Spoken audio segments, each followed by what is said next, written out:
सुप्रभातम प्रिय विद्यार्थियों, मैं मनोज शास्त्री अपने YouTube चैनल सरल संस्कृतम पर आप सभी का हार्दिक स्वागत करता हूं। प्यारे बच्चों, आज हम इस वीडियो के माध्यम से अध्याय नंबर 2 जिसका नाम है पाणिनि का अध्ययन करेंगे। मुझे उम्मीद है कि यह वीडियो देखने के बाद आपको इस पाठ की हिंदी अच्छे से समझ में आ जाएगी। तो आइए शुरू करते हैं अध्याय नंबर 2 पाणिनि। प्यारे बच्चों, पाणिनि पाणिनि हमारे संस्कृत के एक महान विद्वान हुए हैं, जिन्होंने संस्कृत की प्रमुख पुस्तक, प्रमुख ग्रंथ अष्टाध्यायी की रचना की थी।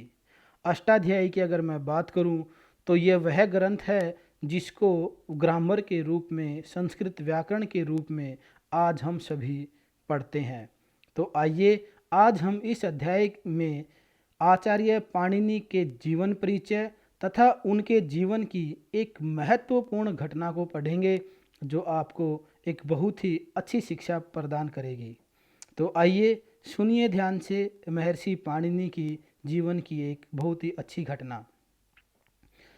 सुप्रसिद्धस्य वैयाकरणस्य पाणिनेः 500 ईस्वी पूर्व जन्म गंगाधरस्य सालातुर नामके ग्रामे अभवत।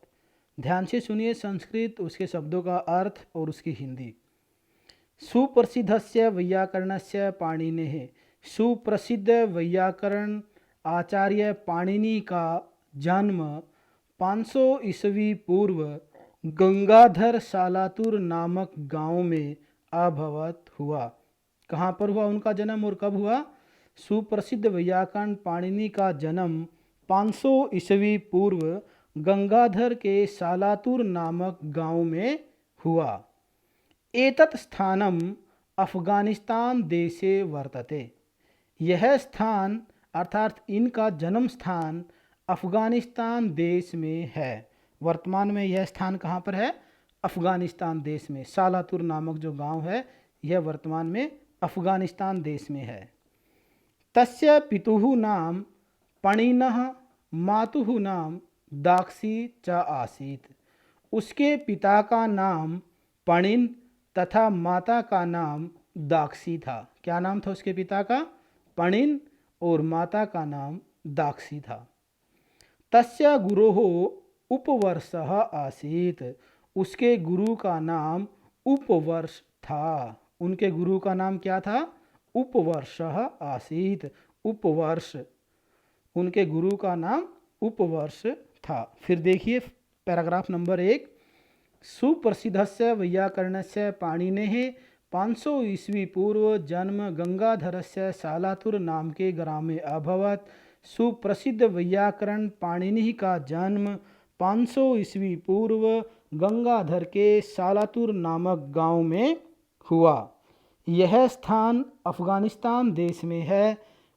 तस्य पितुः नाम पणिनः, मातुः नाम दाक्षी च आसीत्। उसके पिता का नाम पणिन तथा माता का नाम दाक्षी था। तस्य गुरोः उपवर्षः आसीत्। उसके गुरु का नाम उपवर्ष था। आइए आगे देखते हैं। पाणिनि के विषये पाणिनेः विषये एका कथा प्रचलिता अस्ति। पाणिनि के विषय में एका कथा, एक कहानी प्रचलिता अस्ति, प्रचलित है। आचार्य पाणिनि के विषय में एक कहानी प्रचलित है। क्या कहानी है? ध्यान से सुनिए, बहुत अच्छी कहानी है ये। स बाल्यकालात् यदा उपवर्षस्य आश्रमे पठति स्म, सह वह बाल्यकाले बचपन में यदा जब उपवर्षस्य आश्रम में पठति स्म, गुरु उपवर्ष के आश्रम में पढ़ते थे। जब बचपन में आचार्य पाणिनि जी अपने गुरु उपवर्ष के आश्रम में पढ़ते थे, तदा तब स पठने बहु दुर्बलः आसीत्। तब वह, उस समय वह पढ़ने पढ़ने में बहुत ही दुर्बलः, कमज़ोर आसीत् थे। वह पढ़ने में बहुत ही कमज़ोर थे, पढ़ाई में बहुत कमज़ोर थे। तस्य मनः पठने न रमते स्म। तस्य उनका मन पठने पढ़ाई में न नहीं रमते स्म लगता था, उनका पढ़ाई में मन नहीं लगता था। गुरुः एतत् दृष्ट्वा बहु दुखितः अभवत्। गुरु यह सब देखकर बहुत दुखी होते थे। गुरु कौन था उसका? उपवर्ष। उपवर्ष गुरु यह सब देखकर बहुत दुखी होते थे। एक बार स पाणिनेः हस्तरेखां दृष्ट्वा अवदत्। एक बार उन्होंने पाणिनि की हस्तरेखा को देखकर कहा, क्या कहा? यत् कि भवतः हस्ते तु विद्या रेखा एव नास्ति। क्या कहा? भवतः हस्ते, आपके हाथ में, तू तो विद्या रेखा एव नास्ति, विद्या रेखा ही नहीं है। उसके गुरु ने उसकी हस्त रेखा को देखकर कहा कि आपके हाथ में तो विद्या रेखा ही नहीं है। भवान अधितुम न अर्हसि, आप पढ़ नहीं सकते हो, आप अध्ययन नहीं कर सकते हो। एतत् वाक्यम श्रुत्वा, यह वाक्य सुनकर पाणिनिः आश्रमात् गृहं प्रति प्रस्थितः। यह वाक्य सुनकर, गुरु का यह वाक्य सुनकर पाणिनि आश्रम से अपने घर की ओर चल दिया। फिर देखिए सेकंड पैराग्राफ। पाणिनि के विषय में एक कहानी प्रचलित है। वह बचपन में जब उपवर्ष के आश्रम में पढ़ता था, तब वह पढ़ने में बहुत ही कमज़ोर था। उसका मन पढ़ाई में नहीं लगता था। गुरु यह सब देखकर बहुत ही दुखी होते थे। एक बार उन्होंने पाणिनि की हस्तरेखा देखकर कहा कि आपके हाथ में तो विद्या रेखा ही नहीं है, आप अध्ययन नहीं कर सकते हो। यह सब सुनकर पाणिनि आश्रम को छोड़कर घर की ओर चल दिया। आइए पैराग्राफ नंबर 3 देखते हैं। देखिए पैराग्राफ नंबर 3 ध्यान से सुनिए, आगे क्या हुआ। मार्गे, रास्ते में, सह पिपासाम अनुभवत। रास्ते में सह, उसने, पिपासाम अनुभवत, प्यास को अनुभव किया, अर्थात रास्ते में उसको प्यास लग गई। स तत्रैव एकम कूपम अपश्यत। उसने तत्रैव वहीं पर एकम एक कूपम कुएं को अपश्यत देखा। उसने वहीं पर एक कुएं को देखा। तत्र वहाँ पर काश्चन महिला कूपात जलम निष्कासयति स्म। वहाँ पर कुछ महिलाएं कुएं से जल निकाल रही थी। पाणिनिः तत्र गत्वा जलम अयाचत। पाणिनि ने तत्र गत्वा, उनके पास जाकर, जलम अयाचत, जल मांगा, पीने के लिए पानी मांगा। सहसा, अचानक, सहसा का मतलब होता है अचानक, तस्य दृष्टि ही, उसकी दृष्टि, शिलायाम वृत्ताकारे गर्ते अपतत, पत्थर पर बने हुए गोलाकार गड्ढे पर गई। अचानक उसकी दृष्टि वहाँ पत्थर पर पड़े हुए गोलाकार गड्ढे पर गई। सह आश्चर्येण एकाम महिलाम गर्तस्य रहस्यम पृष्टवान। उसने आश्चर्य से एक महिला से उस गड्ढे के रहस्य को पूछा। जो कुएं के पत्थर पर जो गोल गड्ढा बना हुआ था, उस गड्ढे को देखकर आचार्य पाणिनि ने उस महिला से आश्चर्यपूर्वक उस गड्ढे के रहस्य को पूछा। और उस महिला ने क्या बोला, सुनिए ध्यान से।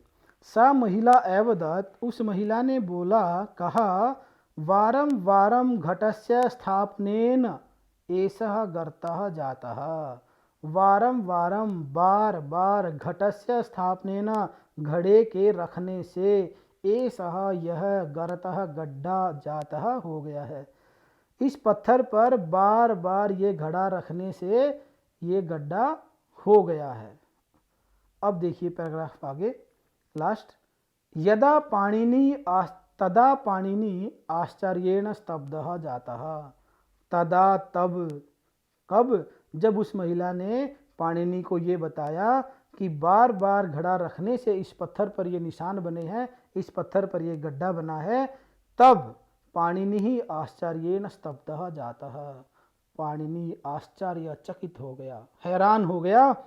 स चिंतितवान, और उसने सोचा, यत् कि यदि मृत्तिकायाः घटस्य वारं वारं स्थापनेन शिलायां गर्तः भवितुम अर्हति। ध्यान से सुनिए, इस पूरे पाठ की इंपॉर्टेंट लाइन है। कहा उसने, क्या सोचा कि यदि मृत्तिकायाः घटस्य वारं वारं स्थापनेन, मिट्टी के घड़े को बार बार रखने से, शिलायाम गर्तः भवितुम अर्हति, एक पत्थर पर भी गड्ढा हो सकता है, त्रही तो पुनः पुनः अभ्यासेन अहम अपि पठितुम शक्नोमि, तो वो बार बार अभ्यास करके पढ़ने से मैं भी पढ़ सकता हूँ, बार बार अभ्यास करने से मैं भी पढ़ सकता हूँ। यदि एक मिट्टी का घड़ा बार बार पत्थर पर रखे जाने से उसमें निशान पड़ सकते हैं, वो उसमें गड्ढा कर सकता है, तो मैं भी बार बार अभ्यास करने से पढ़ सकता हूँ। इत्थम चिंतयित्वा, ऐसा सोचकर, सह पुनः आश्रमम एव आगतवान, ऐसा सोचकर वह दोबारा अपने आश्रम में आ गया जहाँ से छोड़कर वो आया था।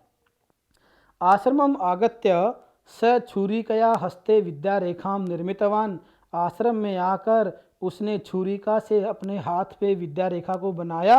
गुरुम प्रति गत्वा च अवदत्, और अब गुरु के पास जाकर बोला, क्या बोला, हे गुरु हो, हे गुरुजी, मम हस्ते अपि विद्यारेखा अस्ति, मेरे हाथ में भी विद्या रेखा है, मेरे हाथ में भी पढ़ाई की रेखा है, अहम अपि पठितुम शक्नोमि, मैं भी पढ़ सकता हूँ। गुरु तम स्नेहेन आलिंग्यत, गुरु ने उसे बड़े प्यार से, बड़े स्नेह से गले लगाया। कालांतरे, कुछ समय बाद, अथक परिश्रमेण, बहुत अधिक परिश्रम करने से, सह महान वैयाकरणः अभवत, वह बहुत बड़ा व्याकरण हुआ, बहुत बड़ा व्याकरण का ज्ञाता हुआ। अष्टाध्यायी इति प्रसिद्ध ग्रंथस्य च रचना में करोत, और अष्टाध्यायी इस प्रसिद्ध ग्रंथ की रचना की। तो ये था हमारा अध्याय नंबर 2। इसको आप ध्यान से सुन लीजिए, रिपीट करके सुन लीजिए, बहुत ही अच्छा है। आप भी बार बार अध्याय करके, बार बार अभ्यास करके, पढ़कर अपनी पढ़ाई को अच्छी कर सकते हैं। ऐसा हमें कभी भी नहीं सोचना चाहिए कि हम यह काम नहीं कर सकते।